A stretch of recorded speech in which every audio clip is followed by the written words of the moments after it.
Hi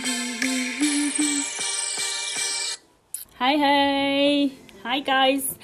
Well, guess what? Sometimes life can throw some really bad things at us, right? And sometimes it feels like the world turns against you, or you're feeling really bad. You're in a very bad state of mind, being whether physically or emotionally. The world can be really mean sometimes,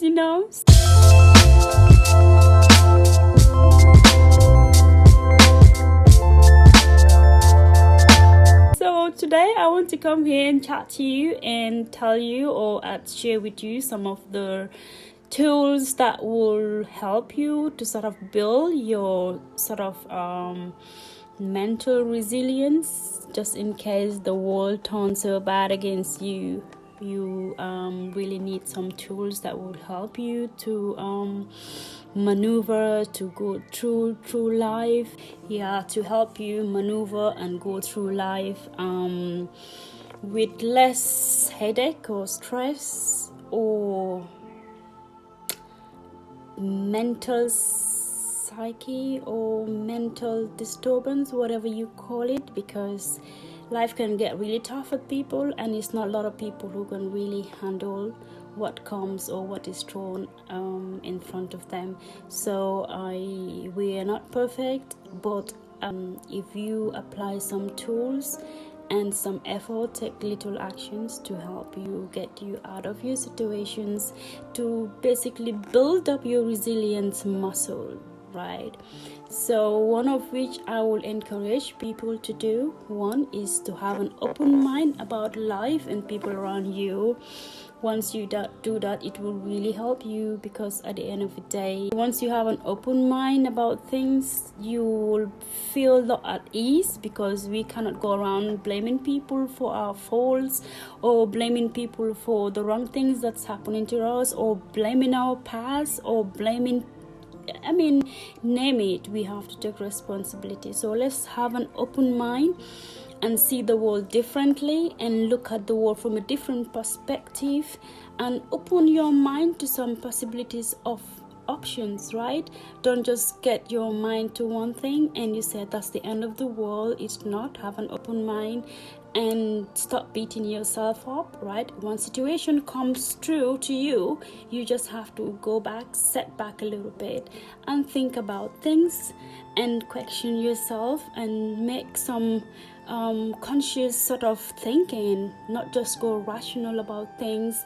Just be mindful. Don't overreact and thinking that everybody's against you, the world is against you, trying to build up enemies. You don't have time for that. Just have an open mind and just know that people do things that they know how best to do, that is to the best of their ability. Because if you know that people are treating you badly, just have an assessment. Or if the world is treating you badly, to have an assessment, a self-assessment, to see if you can go to the root of the problem, see if you can take any part of responsibility from it. Because what you get in the world, it's down to you to take it. What you do with what comes in front of you, that's what matters. Because some things are really outside of our control. We can't do much about it, and we can't change people to suit what we, it's not sustainable. So at the end of the day, we just really need to have an open mind about life, and not to be hard on ourselves, not to be judgmental. And when situation arises, just think about what is the worst that can happen. If you can deal with the worst, then you're good. So that will reduce the anxiety, because if something happens, wait until you get into the worst situation. Think about what happens if you can deal with the worst. If you cannot deal with the worst, then find other means of dealing with the situation, right? So that is one of which tool. Don't be overreactive. Have an open mind about. The second thing that I want to add on is to stop jumping into conclusions, right? That will really help you to be resilient in some sort, because when something happens and you just straight away jump into conclusion, then you are in a reactive mode, right? Because then people are then controlling your power, your energy, your thinking, your actions. I mean, because you are overreacting, right? So do not jump into conclusion, and have a setback and analyze things, and ask yourself the questions, the what ifs, the benefit of the doubts. Just know that you are not always right. You are not always right. Nobody is always right. We just do things at the best of our ability. Yeah, the third thing that I want to say as well is basically to have an optimistic mindset, kind of a thing that will help you, because once situations are in front of us, sometimes we have a blackout. We cannot think. It depends on how big the situation is, but whatever it is, apply calmness and sit back and think and be optimistic. And it's not, sometimes life will throw some things at us just to show us other ways. That's not the be all and end all, or be the dead end of the road. It's not. Even if it's big, just sit back and be optimistic, because once you don't know the bottom of it, you will not sure. You cannot be sure, and you cannot go with. And the other thing is that not to dwell in the past so much that it's going to affect your future, because at the end of the day, the past remains the past. It's part of us, but then if it has that hold onto you and your future, then it is a problem. Because at the end of the day, you can't change the past. Whatever happens, and people will do things that they know how to do best. That's where their thinking is, and that's where their ability is. You can't force people to go back to the past to change the things that they have done. So it's up to you to move on. It's up to you to take those as life lessons. It's up to you to say, yes, it happened, but it's not going to have a hold on me. I'm going to move on, and I'll still be me, and I'll still love you, and I will still not have any grudges. Nothing, because if not, that is not even good for my well-being, my sanity.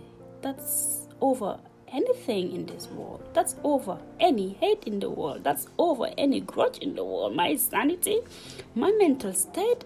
So I want you to consider yourself, to put yourself in that situation as well. If something is really disturbing you in the past, how do you build resilience so that you will be able to deal with it at ease, at peace, with love and forgiveness? Because at the end of the day, how long more can you hold on to the past? It's not going to help your future.